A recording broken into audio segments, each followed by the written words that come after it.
Mind capsule میں خوش آمدید۔ اپنی کامیابی کو تیز کرنے کے لیے چینل کو سبسکرائب کریں۔ تو آج کے اس تفصیلی جائزے میں ہم ایک بڑی ہی دلچسپ چیز پر بات کرنے والے ہیں۔ ذرا تصور کریں، ایک فوجی ہے جو ہوائی جہاز کے کھلے دروازے پر کھڑا ہے۔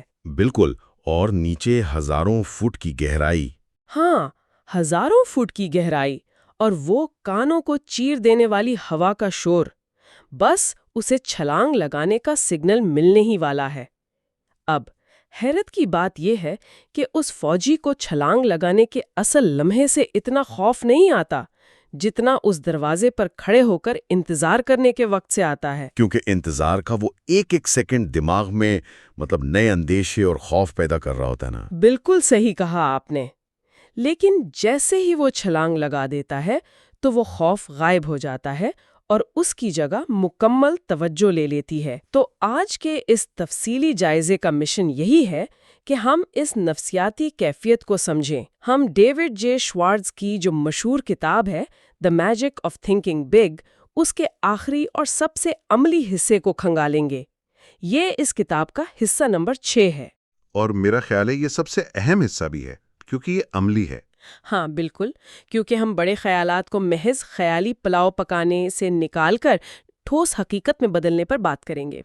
ہم اکثر سنتے ہیں کہ بڑا سوچنا ضروری ہے، لیکن وہ کون سا مقام ہے جہاں سوچ کو واقعی عمل کے سانچے میں ڈھالنا پڑتا ہے؟ اور ایسا کیوں ہے کہ کچھ لوگ فوراً عمل کرتے ہیں جبکہ کچھ ہمیشہ بس پرفیکٹ حالات کا انتظار ہی کرتے رہ جاتے ہیں؟ دیکھیں، یہ انتظار کی نفسیات واقعی ایک بہت گہرا موضوع ہے۔ اگر ہم ذرائع کا بغور مطالعہ کریں تو انسانی رویوں کو دو واضح اقسام میں بانٹا گیا ہے۔ ایک وہ جنہیں ایکٹیویشنسٹ کہا گیا ہے، یعنی جو فوراً عمل کرتے ہیں، اور دوسرے پیسیویشنسٹ، جو ٹال مٹول کے عادی ہوتے ہیں۔ اچھا، تو یہ پیسیویشنسٹ لوگ کیا صرف سست ہوتے ہیں یا اس کے پیچھے کوئی کوگنیٹو چکر ہے؟ سستی نہیں ہے، بلکہ یہ لوگ دراصل کامل حالات کے سراب کا شکار ہوتے ہیں۔ ان کا دماغ ذہنی خلفشار یا کوگنیٹو ڈسوننس سے بچنے کی کوشش کر رہا ہوتا ہے۔ وہ سوچتے ہیں کہ جب تک تمام خطرات صفر نہ ہو جائیں، قدم اٹھانا بے وقوفی ہے۔ ارے واہ، یہ تو بڑی عام سی بات ہے۔ ہم سب کبھی نہ کبھی ایسا سوچتے ہیں۔ بالکل، لیکن مسئلہ یہ ہے کہ قدرتی دنیا میں حالات کبھی 100% پرفیکٹ نہیں ہوتے۔ اس کے برعکس ایکٹیویشنسٹ یہ جانتا ہے کہ عمل بذات خود حالات کو بدلنے کا واحد طریقہ ہے۔ وہ منصوبہ بندی کے جال میں پھنسنے کے بجائے پہلا قدم اٹھا لیتا ہے۔ اوکے، لیٹس انپیک دس۔ مطلب ایک منٹ رکیں، ہم نے ہمیشہ یہی سنا ہے کہ کوئی بھی تخلیقی کام کرنے یا کسی بڑے پروجیکٹ کے آغاز کے لیے انسان کے اندر ایک الہام یا انسپریشن کا ہونا ضروری ہے۔ اگر کوئی فنکار صرف مشین کی طرح کام شروع کر دے تو کیا یہ سب کچھ روبوٹک نہیں ہو جائے گا؟ کیا واقعی ہمیں اندر سے آواز آنے یا موڈ کے بننے کا انتظار نہیں کرنا چاہیے؟ یہیں پر ہمارا معاشرہ سب سے بڑی نفسیاتی غلط فہمی کا شکار ہے۔ ہم سمجھتے ہیں کہ پہلے جذبہ یا موڈ پیدا ہوتا ہے اور پھر عمل جنم لیتا ہے، لیکن نیورو سائنس اور کامیاب لوگوں کی عادات ہمیں بالکل الٹ کہانی سناتی ہیں۔ اچھا، الٹ کیسے؟ ذرائع میں یہ بات بڑی واضح ہے کہ میکینیکل ایکشن یا مشینی انداز میں کام شروع کرنا دراصل الہام کو دعوت دینے کا سب سے مؤثر طریقہ ہے۔ دیکھیں، ہوتا کچھ یوں ہے کہ جب ہم بغیر کسی موڈ کے کوئی کام شروع کرتے ہیں، جیسے ایک لکھاری کا زبردستی قلم اٹھا کر کاغذ پر کچھ بھی لکھنا شروع کر دینا، تو ہمارے دماغ کا موٹر کارٹیکس متحرک ہو جاتا ہے۔ ہاں، یعنی جسمانی حرکت سے دماغ کو سگنل جاتا ہے۔ جی بالکل، یہ حرکت دماغ کو سگنل بھیجتی ہے اور دماغ اس کے جواب میں ڈوپامین پیدا کرنا شروع کر دیتا ہے۔ عمل ہی وہ چیز ہے جو جذبے کو جنم دیتی ہے۔ کامیاب لوگ روح کے جاگنے کا انتظار نہیں کرتے، وہ اپنے عمل سے اپنی روح کو جگاتے ہیں۔ اسی لیے سٹارٹ ناؤ کامیابی کا ایک بہت بڑا اصول ہے۔ واہ، موشن کریٹس ایموشن۔ مطلب کتاب میں وہ ایک سیلز مین کی بھی تو مثال دی گئی ہے نا، جسے سکھایا جاتا ہے کہ وہ دروازے پر جا کر خود بخود مسکرائے۔ ہاں، وہ مسکراہٹ مصنوعی ہونے کے باوجود دماغ کو یہ پیغام دیتی ہے کہ حالات قابو میں ہیں اور خود اعتمادی پیدا ہوتی ہے۔ یہ تو واقعی کمال کی بات ہے۔ یہ سمجھنا کہ ہم انتظار کر کے خوف کو ختم کر سکتے ہیں دراصل ایک وہم ہے۔ لیکن اب یہاں ایک اور زاویہ ابھرتا ہے۔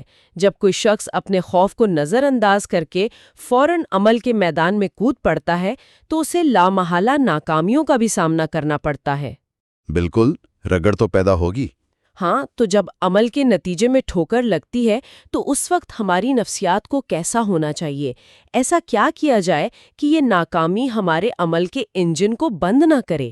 دیکھیں، جب ہم پہلا قدم اٹھاتے ہیں تو فرکشن کا پیدا ہونا فزکس اور زندگی دونوں کا لازمی قانون ہے۔ جب ناکامی سامنے آتی ہے تو ہمارے پاس دو راستے ہوتے ہیں، ایک جذباتی رد عمل جہاں ہم ہار مان لیں، اور دوسرا سائنسی اور تجزیاتی رد عمل۔ وہ جو کتاب میں سول ایویشن کی بڑی زبردست مثال دی گئی ہے، کیا ہم اس پر بات کر سکتے ہیں؟ بالکل، جب کوئی ہوائی جہاز حادثے کا شکار ہوتا ہے تو ماہرین زمین پر بیٹھ کر قسمت کو نہیں کوستے، وہ ہواؤں کے چلنے پر ماتم نہیں کرتے۔ ہاں، وہ یہ نہیں کہتے کہ او ہو موسم خراب تھا۔ صحیح کہا، وہ ایک انتہائی بے رحم اور سائنسی انداز میں دھات کے ٹکڑوں اور بلیک باکس کے ڈیٹا کا تجزیہ کرتے ہیں۔ ان کا مقصد کسی کو مجرم ٹھہرانا نہیں ہوتا، بلکہ اس خامی کو تلاش کرنا ہوتا ہے جس نے حادثے کو جنم دیا۔ اپنی ذاتی ناکامیوں کا تجزیہ بھی بالکل اسی طرح ہونا چاہیے۔ شکست محض دماغ کی ایک کیفیت ہے، ایک سبق ہے۔ یہاں مجھے ایک بڑی دلچسپ تشبیہ یاد آ رہی ہے۔ قسمت کو الزام دینا بالکل ایسا ہے جیسے کوئی باورچی اپنی بنائی ہوئی خراب اور بد ذائقہ ڈش کا سارا ملبہ چولہے پر ڈال دے۔ بالکل فٹ مثال ہے۔ حالانکہ منطق یہ کہتی ہے کہ اگر ڈش خراب بنی ہے تو نسخے پر غور کرنا چاہیے، مسالوں کو دیکھنا چاہیے۔ تو ایک عام انسان اس پیٹرن کو کیسے توڑ سکتا ہے؟ وہ تھامس ایڈیسن جیسی استقامت کیسے پیدا کرے؟ تھامس ایڈیسن کی مثال صرف استقامت کی کہانی نہیں ہے، بلکہ یہ کریٹو فلیکسیبلٹی یعنی تخلیقی لچک کی سب سے بڑی دلیل ہے۔ لوگ سوچتے ہیں کہ ایڈیسن نے 10,000 بار ایک ہی عمل دہرایا۔ ہاں، عام طور پہ یہی سمجھا جاتا ہے کہ وہ بس لگا رہا ایک ہی چیز پر۔ لیکن اگر وہ ایک ہی غلط طریقہ 1000 بار دہراتا تو کبھی بلب ایجاد نہ کر پاتا۔ اس کی کامیابی کا راز یہ تھا کہ اس نے اپنی استقامت کو نئے تجربات کے ساتھ ملایا۔ جب ایک چیز کام نہیں کرتی تھی تو وہ اس دھات پر ناراض نہیں ہوتا تھا، بلکہ یہ نوٹ کرتا تھا کہ یہ کیوں جلا۔ اس نے ناکامی کو ایک استاد بنا لیا تھا۔ یعنی جب دیوار سے ٹکراؤ تو مزید زور سے سر مارنے کے بجائے پیچھے ہٹ کر دیکھو کہ کیا کوئی کھڑکی یا دروازہ موجود ہے۔ بالکل ایسے ہی ہے۔ یہ بات ہمیں ایک بہت ہی منطقی موڑ پر لے آتی ہے۔ ہم نے سمجھ لیا کہ عمل کرنا کتنا ضروری ہے اور گر کر خود کو کیسے سنبھالنا ہے، لیکن اندھا دھند تجربات کرنا تب تک بے معنی ہے جب تک ہمارے پاس کوئی واضح سمت نہ ہو۔ اسی لیے واضح اہداف یعنی گولز کا تعین اس سفر کا اگلا قدم ہے۔ اور یہی وہ چیز ہے جو آپ کو بتاتی ہے کہ آپ جا کہاں رہے ہیں۔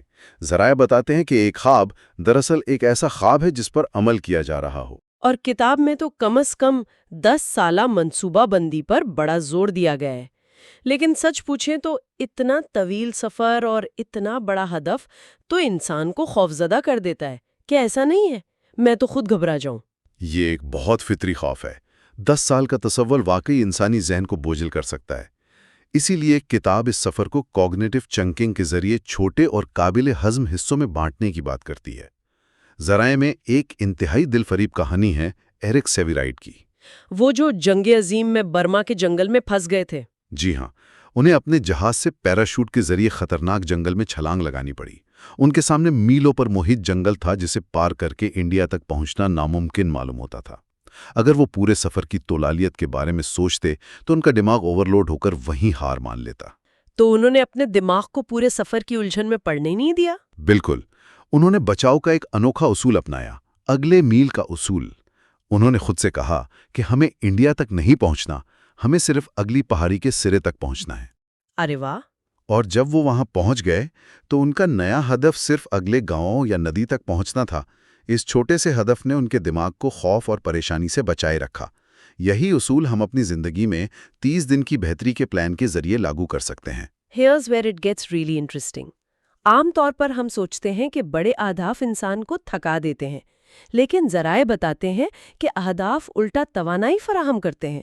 کتاب میں ہدف کو لاشعور کے لیے ایک آٹومیٹک انسٹرومنٹ اسٹیشن یعنی خودکار پائلٹ کہا گیا ہے۔ آخر یہ جادو کیسے ہوتا ہے؟ اس میکانزم کو سمجھنے کے لیے ہمیں انسانی دماغ کے ایک مخصوص حصے کو جاننا ہوگا جسے ریٹیکولر ایکٹیویٹنگ سسٹم یا مختصراً RAS کہتے ہیں۔ ہمارا دماغ ہر سیکنڈ لاکھوں معلومات لے رہا ہوتا ہے، تو دماغ کا یہ حصہ ایک فلٹر کا کام کرتا ہے۔ یعنی وہ فالتو چیزوں کو باہر نکال دیتا ہے؟ بالکل. جب ہم ایک واضح ہدف طے کر لیتے ہیں اور اسے ذہن میں بٹھا لیتے ہیں تو ہم دراصل اپنے RAS کو ایک نئی کمانڈ دے رہے ہوتے ہیں.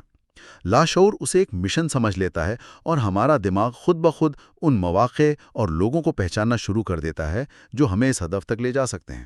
اچھا، تو ہدف توانائی اس لیے دیتا ہے کیونکہ وہ دماغ کو فیصلہ سازی کی تھکاوٹ سے بچاتا ہے. 100%. جب منزل لاشعور میں بیٹھ جائے تو راستے کی تکلیفیں محسوس ہی نہیں ہوتی. تو گویا ہدف محض ایک کاغذ پر لکھی ہوئی خواہش نہیں ہے، بلکہ یہ ہمارے دماغ کی پروگرامنگ کو بدلنے والا ایک طاقتور کوڈ ہے. اب ذرا سوچئے، ایک شخص عمل کر رہا ہے، ناکامیوں سے سیکھ رہا ہے اور اس کا لاشعور اسے ہدف کی طرف لے جا رہا ہے، لیکن وہ خلا میں تو سفر نہیں کر رہا نا. ظاہر ہے ارد گرد لوگ ہوتے ہیں. ہاں، تو ایک مقام پر پہنچ کر اسے دوسروں کے تعاون کی ضرورت پڑتی ہے، اور یہی وہ مقام ہے جہاں ترقی کا اگلا مرحلہ شروع ہوتا ہے، ایک لیڈر کی طرح سوچنا. اور یہی وہ مقام ہے جہاں بہت سے محنتی لوگ آ کر رک جاتے ہیں، کیونکہ وہ خود تو اچھا کام کر لیتے ہیں لیکن دوسروں کو متاثر کرنا ایک مختلف سائنس ہے. لیڈرشپ کے 4 اہم اصول بتائے گئے ہیں. پہلا اصول ہے ذہن کا تبادلہ کرنا، یعنی ٹریڈنگ مائنڈز. یہ وہی کیمرے کا لینز بدلنے والی بات ہے نا؟ بالکل. آپ جن کو متاثر کرنا چاہتے ہیں ان کی ذہنی سطح پر جا کر دنیا کو دیکھیں.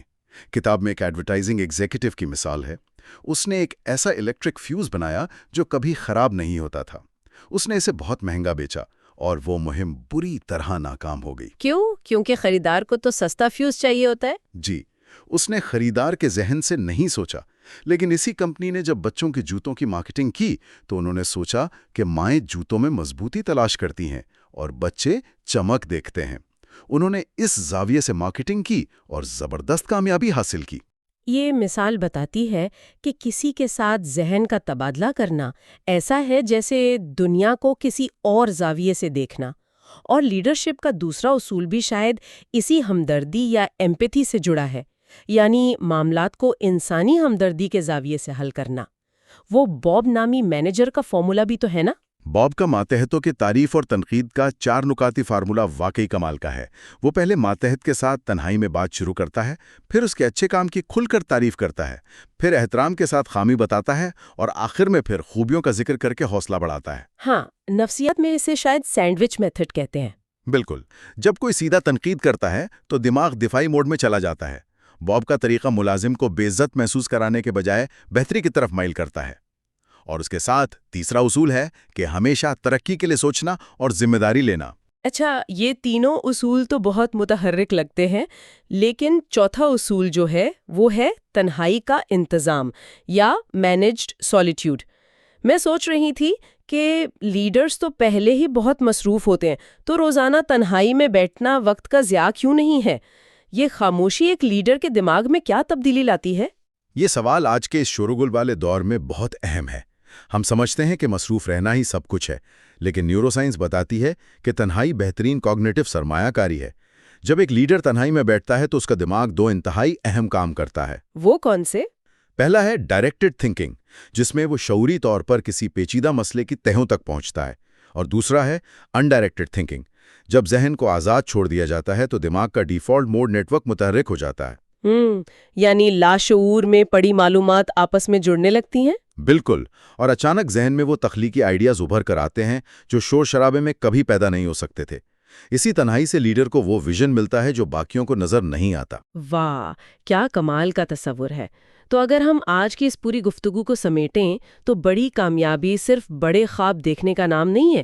یہ سٹارٹ ناؤ پر عمل کرنے، شکست کو ایک سبق کی طرح پڑھنے، اپنے لیے 10 سالہ واضح اہداف بنانے اور دوسروں کے ساتھ ہمدردی سے پیش آ کر ایک سچا لیڈر بننے کا نام ہے. خود پر یقین رکھیں اور عمل کریں. بالکل. یہ تمام عناصر مل کر انسان کو اس کے مکمل پوٹینشل تک پہنچاتے ہیں، اور یہ سب اس کتاب کا ایک مکمل اور بہترین خلاصہ ہے. اور پروگرام کو ختم کرتے ہوئے میں سننے والوں کے لیے ایک گہرا سوال چھوڑنا چاہوں گی. ذرائع میں کہا گیا ہے کہ ایک لیڈر بنیادی طور پر ایک فیصلہ ساز مشین ہے جس کا خام مال دوسروں کے خیالات ہیں. تو ذرا سوچئے، ہماری اپنی نام نہاد بڑی سوچ دراصل اس بات پر کتنی منحصر ہے کہ ہم اپنے ارد گرد موجود دوسروں کی چھوٹی اور عام آوازوں کو کتنی توجہ اور خاموشی سے سنتے ہیں. اس پر ضرور غور کیجیے گا۔ آج کے اس تفصیلی جائزے میں بس اتنا ہی، اپنا خیال رکھیے گا۔